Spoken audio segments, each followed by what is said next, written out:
So this is GTA 6, everything we know, news leaks and pre-trailer intel. So I don't know how much they're going to go into it, but if they're going to talk about the leaks, they're going to have to mention and show some of that material that was leaked. I don't know what the legal ramification is about showing leaks. I do remember following the story behind the kid that got access to the material and how he did it. It was just like one of those situations where you act like you're somebody important and you're involved in the project, and then someone accidentally sends you material. The FBI investigated. It was really cool.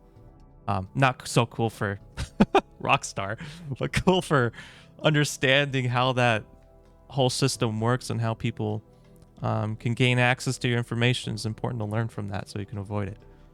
But I'm interested in GTA 6. I've played GTA 5 quite a bit when it first came out. I actually played a little bit when it was on consoles originally, but I waited majority of the time until it got ported to PC. I really enjoyed that. But I didn't play as much whenever the multiplayer version of GTA 5 took off. And they started, doing the shark card thing, and it just got blown out of proportion with the amount of transactions that were required for you to keep up with your friends with the shark cards. It got way overboard, and I was like, I'm done. But I'm interested in the single player, so that's why I want to dive into this. So let's take a look at all the news leaks and pre-trailer intel. So I don't know a whole lot about GTA 6.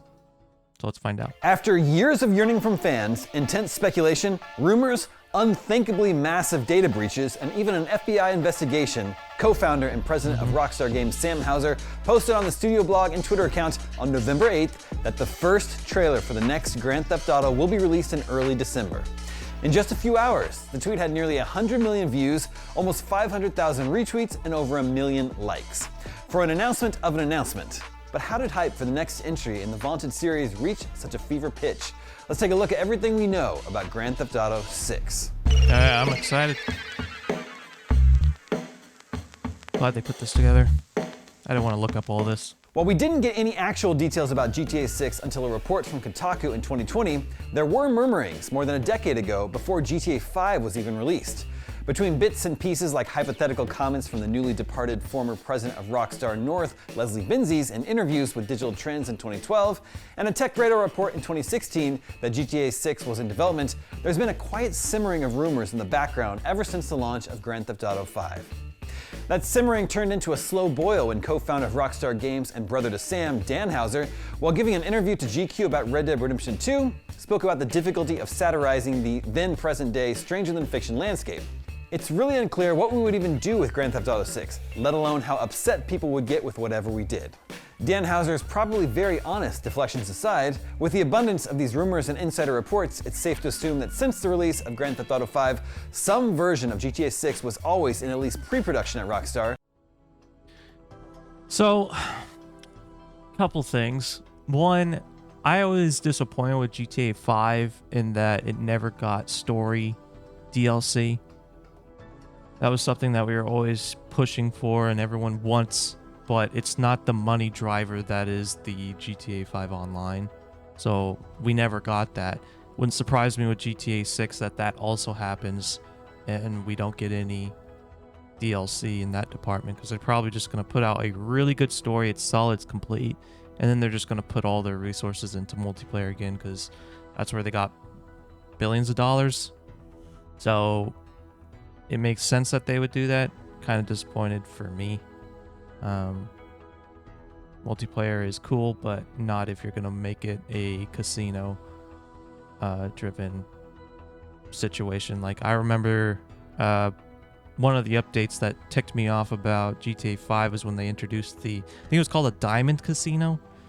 Maybe you guys who play it regularly can let me know, but you can go in and you can directly use your GTA currency, but it's a high enough value where if you were to earn that normally through playing the game, it would take you an obscene amount of time, and it's not cost beneficial to just play the game unless you're like a hardcore fan, rather than just getting the shark cards and getting the multi-millions of dollars that you get for the conversion rate. So I'm hoping they don't do that with the multiplayer here. That would be a little disappointing. And we'll see what they do with the story. They're saying here that the producers are a bit worried with how people would react nowadays. And I mean, quite frankly, let's translate that. I don't know if this is what he intends, but woke culture has grown quite significantly in the past decade. And GTA 5, when that was announced and released, was a different era. I totally agree. I don't know how that stuff is going to translate. We have shows and video games that do just fine. But GTA 5 is, or 6 now rather, the Grand Theft Auto franchise is so big. It's going to, it's going to spin up all those dumb reports that you see on news where it's like, GTA 5 causes violence, or GTA 6 now is going to cause violence. It's like, oh my gosh, those people need to just stay in their own lane, talk about their politics or whatever the hell.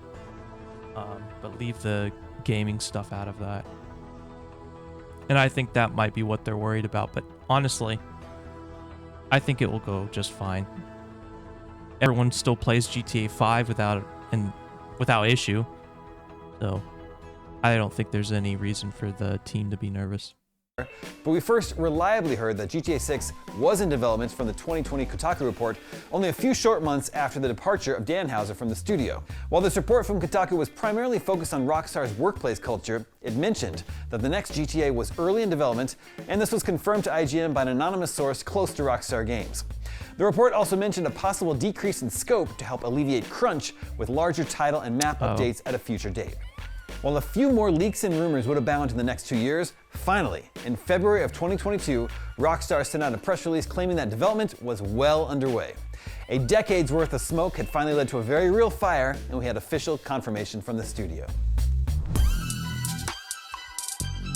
All right, let's hear it. Thankfully, the worst part of the wait seemed to be over, as more info about GTA 6 started to drop pretty quickly. Our first concrete details, or at least as concrete as they could be without coming straight from Rockstar, were reported by Bloomberg in July of 2022, 5 months after the official announcement. This report seemed to confirm the altered scope of Grand Theft Auto 6, claiming that it would start with one city, Miami, with more to be added later. But it also mentioned that map size may be traded for density, as this new entry contained more inside locations than any GTA game previously. Vice City is 24 karat gold these days. I'm not the only one, right, that gets super irritated when there's open world games and you can't just walk into all the buildings. I know that's incredibly hard and taxing on people's hardware to be able to render all those interiors. I personally wouldn't even mind if they just put a loading screen on every single building and it was even just copy pastes most of the time. I want to be able to go everywhere in the city. If you give me a city, make it so I don't just walk into just a face of a building that the door doesn't work. I hate that. The other big detail about the game in the report was about its duo of protagonists, a pair of bank robbers akin to Bonnie and Clyde. Now, if everybody will just take it easy, nobody will get hurt. Not much was mentioned about the male protagonist, but the female was said to be Latina. If true, this would be the first female protagonist in a GTA game since the very first Grand Theft Auto, and the first overall in a full 3D GTA in the style we know today. Much of the Bloomberg report, like the Kotaku one before it 2 years earlier, focused on the changes in workplace structure that Rockstar had undergone since Red Dead Redemption 2. A crackdown on crunch and the male-dominated workplace culture seemed to be paying real dividends for studio health, but some were frustrated with the lack of progress the game was making due to the addition of extra producers and bottlenecks in the workflow, leading to many staff members departing the studio. So, I wonder if the pressures of trying to have a diverse working staff has influenced their ability to put out a good product now, because if we go by Red Dead Redemption, the latest one that came out was amazing. The amount of detail and scope of that game was insane. So we know that they can do it, but is something going to happen with this new influx of employees that they just tried to check a box? Is going to cause? I don't know. I know a lot of these gaming companies, they struggle with getting top talent with software engineers, because it's just like, it's a real competitive space. Let's be honest. But then if you're going to try to get a meet the quota that's diversity. I hope it doesn't influence their decisions of going with someone has higher merits over somebody else. Well, we'll see. And casting doubt. It is good though that they're getting rid of crunch. Crunch is that's just bad for the industry from the employees' perspective, because you're just gonna burn them out, and then they're gonna want to quit and find a new job, and you're not gonna have them for the next project. But since there is a demand to work at these large companies, that's why they can do it. They have the power to do it. They shouldn't. It's kind of messed up that a lot of the games that come out, like whether it's Rockstar or there's a couple other gaming companies that were complaining about, at least the player base was complaining that they were crunching, like CD Projekt Red with their Witcher franchise and the Cyberpunk. They did that extensively, and people were started to criticize them. But did it have influence on the final product? Yeah, it did, especially with Cyberpunk. On the assumed release date in Take-Two's 2024 fiscal year. Still, it appeared GTA 6 was indeed well on its way to completion, barring any catastrophe. Oh boy. On Sunday, September 18th, 2 months after the Bloomberg report, an immense leak out of Rockstar blew the development process of GTA 6 wide open. GTA Forums user Teapot Uber Hacker dropped 90 pieces of footage from the still unfinished project, as well as raw assets and even game code. These leaks covered everything from combat to enemy behaviors and even fully voiced conversations.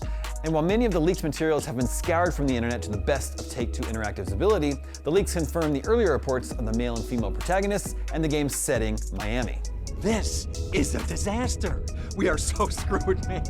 Rockstar itself confirmed the hack's legitimacy in a tweet the next day, claiming that it would properly introduce this next game when it is ready. The FBI even got involved, as the same hacking group seemed to be tied to the Uber, Microsoft, Nvidia, and Samsung hacks, and an arrest of a teenager was made in July of this year in conjunction with several of these high-profile hacks, including Rockstar's. But the damage to Rockstar had been done, as much of what was in the Bloomberg report earlier that year had been confirmed. Okay, now what the hell are we gonna do? Other bits and pieces unearthed by the leak and gathered into a PDF by various GTA Discord communities included advances in lighting similar to the tech developed for Red Dead 2, new systems like money laundering and robberies, which would certainly fit with the Bonnie and Clyde theme, and tiny details like raccoons going through your garbage. But all of these were leaks of a game still far away from its final release, so all or none of it could be included in the final product. Here we go, multiplayer. What is GTA 6's multiplayer? GTA Online has become its own entity apart from GTA 5 and is still going strong. A 2021 patent unearthed on Reddit that was filed by Rockstar's parent company Take-Two and focuses on NPC behavior specifically mentions virtual navigation and management of objects in a multiplayer network gaming community. So this could have big implications for the future of multiplayer GTA. But the patent's details also mention Xbox One and PS4 consoles, so this could have been just something they were implementing throughout their work on GTA Online. Regardless, whether it's an evolution of GTA Online, a new iteration of it, or a more integrated dovetail with GTA 6, the online component of GTA remains an enormous possible cash cow, one that Rockstar isn't likely to ignore. It's possible that with the addition of new cities and missions, as is rumored, more online elements will make their way into what we thought of as a traditional single-player campaign, and this hybrid multiplayer world is just what GTA is now. But integrated into the campaign or not, expect some iteration of GTA Online to stick around. Back in 2021, Tom Henderson reported rumors of a likely 2024 or 25 release date, a window that was then corroborated by Bloomberg's Jason Schreier and VGC's Andy Robinson on Twitter. A lot can change in 2 to 3 years of development, but in May of this year, Take-Two Interactive shared their projections in a press release for fiscal year 2025, a period running from April of 2024 to March of 2025. In those projections were some truly staggering numbers. In fiscal 2025, we expect to enter this new era by launching several groundbreaking titles that we believe will set new standards in our industry and enable us to achieve over $8 billion in net bookings and over $1 billion in adjusted, unrestricted operating cash flow. IGN's own Rebecca Valentine reported on the press release saying that the past fiscal year for Take-Two reached $5.3 billion, a record annual high. So, To achieve $8 billion, Take-Two would need to make significant acquisitions, or release nearly double the amount of games it historically has, or release at least one absolute behemoth of a game. So they did say earlier, well, this guy said earlier that they wanted to cut back on the amount of content they release initially because they wanted to avoid crunch, so that they're going to release cities at a time, starting with Miami. So I guess you could call those additional cities DLC, I guess. And if they do that, I guess you might get new single player content, and at the same time that adds to the size of the multiplayer. Yeah, I can see this being really cool. It's a lot better than just giving you the whole single player and it doesn't change for like a decade. I like having updates.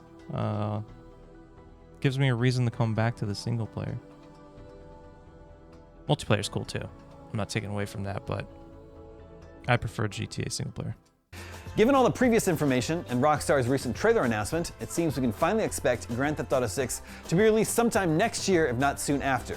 As far as platforms are concerned, it's hard to imagine that as ambitious as GTA games usually are, and as far into the PS5 and Xbox Series generation we are, that will see GTA 6 on the PS4 and Xbox One. But we'll very likely eventually have a PC version, even if it's a staggered launch with the console versions as they did with GTA 5. It's been a long road, but our first look at Grand Theft Auto 6 is almost here. We've been through every kind of news story imaginable, to studio restructuring, insane leaks, the departure of longtime studio heads, to even FBI involvement in the investigation of cybercrime. And the craziest thing is that Rockstar hasn't even called it GTA 6 yet, only the next Grand Theft Auto, so they could really be cooking up anything. But all these detours lead to the same place, the reveal trailer, what's bound to be one of the biggest games of all time in early December. GTA 6 Mobile. To hear all about it, as it happens, make sure you stay tuned to IGN. Cool. I think this game is going to be cool regardless of what they call it. It doesn't really matter. We're all going to call it GTA 6 regardless of what they put out. They probably might just attach something on the end, just to set the setting. But I'm gonna play this game. Which sucks though is if they do that staggered release that they did with GTA 5 to PC with the port. Didn't that take like a full year? So am I not going to be able to play this until like 2026 or late 2025? Oh, that would suck. Because I am not playing this game on console. It's not worth it. I like playing on PC. But that's cool. I'm gonna look into this, play it some more. Probably go back and play some GTA 5. I haven't touched that single player in a while. I think I beat it twice, but I may want to go back and relive my life as Trevor. Oh, cool. This trailer should be coming out soon. Teaser. I'm gonna look out for that next week. I think it's next week, early December, something like that.